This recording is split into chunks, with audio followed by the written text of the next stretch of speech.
DK Shivakumar കർണാടകയുടെ മുഖ്യമന്ത്രിയാകാനായിട്ട് പോകുന്നു. ഒരു അധികാര കൈമാറ്റം നടക്കാനായിട്ട് പോകുന്നു. എന്തായാലും ഇതിനെപ്പറ്റി സിദ്ധരാമയ്യ പറയുന്ന ഒന്ന് കേട്ടിട്ട് നമുക്ക് വീഡിയോയിലേക്ക് പോകാം. ഞാൻ ഡീറ്റെയിൽ ആയിട്ട് കാര്യങ്ങൾ പറഞ്ഞുതരാം, കേട്ടോളൂ.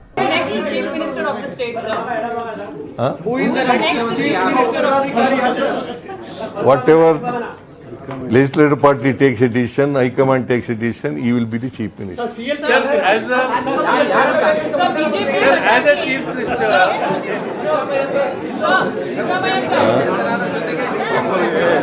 ये मसाला पे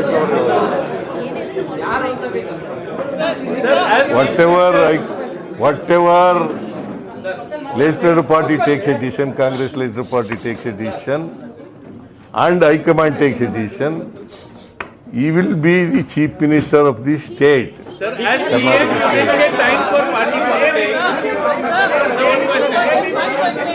എന്തായാലും സിദ്ധരാമയ്യ പറയുന്ന നിങ്ങൾ കേട്ടല്ലോ. സിദ്ധരാമയ്യ പറയുന്നത് ഞാൻ എന്തായാലും മുഖ്യമന്ത്രി സ്ഥാനം രാജിവെച്ചിരിക്കുന്നു, ഒരു പുതിയ മുഖ്യമന്ത്രി വരാനായിട്ട് പോകും. അപ്പോൾ ഈ മീഡിയ യോജിക്കുകയാണ് ആരാണ് പുതിയ മുഖ്യമന്ത്രി. അപ്പോൾ അതിന് പറയുന്ന മറുപടിയാണ് കോൺഗ്രസ് ഹൈക്കമാൻഡും അതോടൊപ്പം തന്നെ പാർലമെൻ്ററി പാർട്ടിയും കൂടി ഒരാളെ പ്രഖ്യാപിക്കും. അപ്പോൾ ഒരാളെ പ്രഖ്യാപിക്കുന്ന പറയുമ്പോൾ കൈ പോകുന്ന ഒരു രീതിയുണ്ട്. DK എന്നുള്ള ഓപ്ഷനിലേക്ക് തന്നെയാണ്. എന്തായാലും എത്ര സ്മൂത്തായിട്ടാണ് ഒരു അധികാര കൈമാറ്റം നടക്കുന്നത്. നമ്മൾ ഈ കർണാടക പൊളിറ്റിക്സിനും DK ശിവകുമാറിനെ സിദ്ധരാമയ്യൊക്കെ പറ്റി ഒരുപാട് വാർത്തകൾ കേട്ടു. ഞാൻ ഈ കർണാടക പൊളിറ്റിക്സ് കർണാടകയിൽ ജീവിക്കുന്ന ഒരാൾ എന്നുള്ള നിലയിൽ അത്യാവശ്യം ഇത് വാച്ച് ചെയ്യുന്ന ഒരാളാണ്. അപ്പം ഹൈക്കമാൻഡ് എടുക്കാമെന്നുള്ള ഏറ്റവും നല്ല തീരുമാനമായിരുന്നു അന്ന് ഈ പറയുന്ന ഇലക്ഷന് ശേഷം. എനിക്ക് തോന്നുന്നു 2023 ഇലക്ഷനാണെന്ന് തോന്നുന്നു, 2023, 23 എനിക്ക് തോന്നുന്നു. 23 ഇലക്ഷന് ശേഷം അധികാരം സിദ്ധരാമയ്യ ഏൽപ്പിച്ചത്. കാരണം സിദ്ധരാമയ്യാണ് ഇവിടെ നമ്മൾ പുറത്തുനിന്ന് കാണുന്ന പോലല്ല. സിദ്ധരാമയ്യാണ് കർണാടകയിലെ ഏറ്റവും പോപ്പുലർ ആയിട്ടുള്ള ലീഡർ, മോർ ദാൻ DK ശിവകുമാറിനേക്കാളും പവർഫുള്ളായിട്ടുള്ള സംവിധാനവും അധികാരവും ഒക്കെ കയ്യിലുള്ള ലീഡർ ആരാണ്? DK ശിവകുമാറാണ്. സിദ്ധരാമയ്യാണ്. അപ്പോൾ സിദ്ധരാമയ്യാണ് മോസ്റ്റ് പവർഫുൾ ലീഡർ. അപ്പോൾ അങ്ങനെ ഒരു സ്ഥലത്ത് പെട്ടെന്ന് കൊണ്ട് DK ലാൻഡ് ചെയ്യാൻ പറ്റില്ല. പക്ഷേ ഒരു സ്ലോ പ്രോസസ്സ് ഇവിടെ നടന്നു. കഴിഞ്ഞ 2-2.5 വർഷം അല്ലെങ്കിൽ 3 വർഷമായിട്ട് ഒരു സ്ലോ പ്രോസസ്സ് നടന്നിട്ടുണ്ട്. ആ സ്ലോ പ്രോസസ്സിലൂടെ DK വളർന്നു. ഇപ്പോൾ DK ആക്സെപ്റ്റബിൾ ആണ്. അതായത് അന്ന് DK ആക്കണമെന്ന് പറയുമ്പോൾ DK ഒരു പാൻ ഇന്ത്യൻ ലീഡറാണ്. DK കേരളത്തിലടക്കം ഫാൻസ് ഉണ്ട്. പക്ഷേ ഇവിടെ ഗ്രൗണ്ടിൽ ഒരു പക്ഷേ ഒരാൾ വെളിയിൽ നിന്ന് നോക്കുമ്പോൾ കേരള പൊളിറ്റിക്സിനെ വീക്ഷിക്കുമ്പോൾ ആൾ പറയും KC വേണുഗോപാലിന് പകരം എങ്ങനെ VD സതീശൻ വന്നു. കേരള ഗ്രൗണ്ട് റിയാലിറ്റി ആരാ? KC വേണുഗോപാൽ പാൻ ഇന്ത്യൻ ലീഡറായിരുന്നു. പക്ഷേ ഈ കേരളത്തെ റിയാലിറ്റി ആർക്കായിരുന്നു? ഏറ്റവും കൂടുതൽ ഫാൻസ് ഉണ്ടായിരുന്നു, അല്ലെങ്കിൽ ഏറ്റവും കൂടുതൽ ഫാൻസ് എന്നല്ല ഏറ്റവും കൂടുതൽ സപ്പോർട്ട് ഉണ്ടായിരുന്ന ആർക്കാണ്? VD സതീശാണ്. ഈ സെയിം സാധനമാണ് കർണാടകയിൽ നടത്തുന്നത്. കർണാടകയിൽ ഏറ്റവും കൂടുതൽ സപ്പോർട്ടുള്ളത് DK ശിവകുമാറിനെക്കാളും സിദ്ധരാമയ്യക്കായിരുന്നു. അതുകൊണ്ടാണ് ഹൈക്കമാൻഡ് അങ്ങനെ ഒരു തീരുമാനം എടുത്തത്. പിന്നെ MLA മാരുടെ ഫാക്ടർ ഉണ്ടായിരുന്നു കേട്ടോ.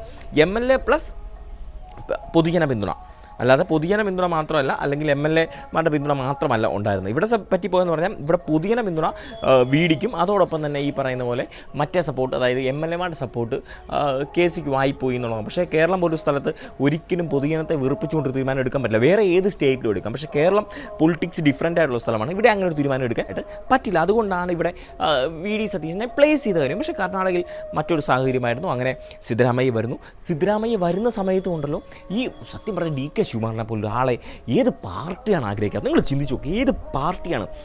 പണമുണ്ട്, അധികാരമുണ്ട്, സംവിധാനമുണ്ട്. ഒരു പാർട്ടിയുടെ സ്റ്റേറ്റിലെ ടോപ്പ് 2 ലീഡേഴ്സായിട്ടുള്ള ഒരാൾ, മറ്റേ പാർട്ടിക്ക് ഒരു ലീഡർഷിപ്പ് ദാരിദ്ര്യമുണ്ട്. അപ്പോൾ ഇയാളെ പോലെ ഒരാളെ പിക്ക് ചെയ്യുകയാണെങ്കിൽ എല്ലാവരും ഏറ്റെടുക്കുന്ന BJP ഇയാളെ എടുക്കുകയാണ്. ഭയങ്കര പർച്ചേസാണ് നടന്നത്. പക്ഷേ BJP ഓഫർ കൊടുത്തപ്പോൾ പോലും പുള്ളി ജയിലിൽ കിടന്ന കാലത്ത് പോലും പുള്ളി കോംപ്രമൈസിന് പോകാത്തൊരു മനുഷ്യൻ. ആ പുള്ളി ഡിസേർവിംഗ് ആണ് കേട്ടോ കർണാടക CM ആകാനായിട്ട്. അങ്ങനെ ഈ CM അധികാരം ആരിലേക്ക് വരികയാണ്? DK ശിവകുമാറിലേക്ക് വരിക. ഒരു സ്ലോ പ്രോസസ്സിൽ അവിടെ മുഖ്യമന്ത്രിയായിട്ടിരുന്ന് അക്സെപ്റ്റ് ചെയ്ത്.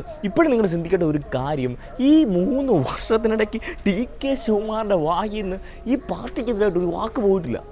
പാർട്ടിക്കെതിരായിട്ട് ഒറ്റ വാക്കയാൾ പറഞ്ഞിട്ടില്ല. ഞാൻ ഓപ്പൺലി ചലഞ്ച് ചെയ്യുകയാണ്, എനിക്ക് CM ആവണമെന്ന് പറഞ്ഞിട്ടില്ല.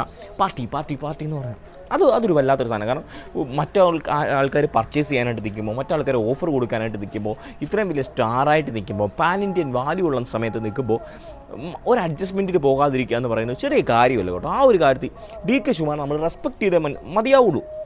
എന്തായാലും ആ ഒരു അർഹിച്ച സ്ഥാനം പോകുന്നു, DKയിലേക്ക് വരുന്നു. ഇപ്പം നോക്കൂ എങ്ങനെയാണ് സിദ്ധരാമയ്യ ഹാൻഡിൽ ചെയ്യുന്നത്. സിദ്ധരാമയ്യ എന്ത് സ്മൂത്തായിട്ടാണ് സിദ്ധരാമയ്ക്ക് ഇനി ഒന്നും നേടാൻ 77 വയസ്സോ മറ്റോ ഉണ്ട്, ഒന്നും കിട്ടാനില്ല.